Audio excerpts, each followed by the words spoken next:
Story 6. It is narrated that one of the kings of Persia had stretched forth his tyrannical hand to the possessions of his subjects and had begun to oppress them so violently that in consequence of his fraudulent extortions, they dispersed in the world and chose exile on account of the affliction entailed by his violence. When the population had diminished, the prosperity of the country suffered.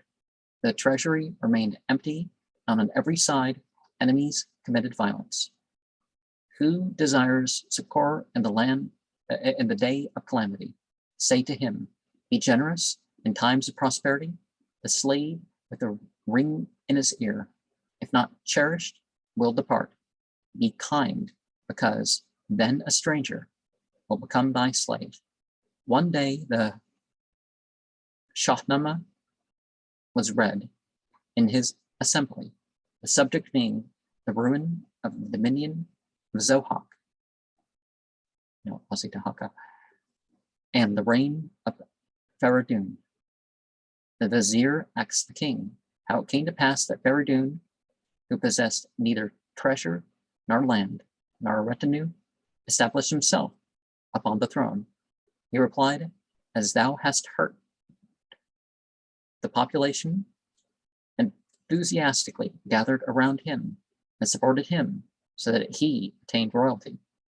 The vizier said, as the gathering around of the population is the cause of royalty, then why dispersest thou the population?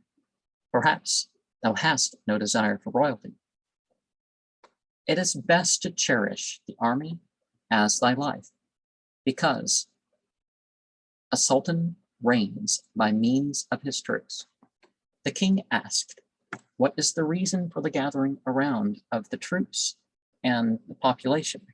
He replied, a padshah must practice justice, that they may gather around him, and clemency, that they may dwell in safety under the shadow of his government. But thou possessest neither of these qualities. A tyrannic man cannot be a sultan, as a wolf cannot be a shepherd. A padshah who establishes oppression destroys the basis of the wall of his own reign. The king, displeased with the advice of his censorious vizier, sent him to prison. Shortly afterwards, the sons of the king's uncle rose in rebellion, desirous of recovering the kingdom of their father.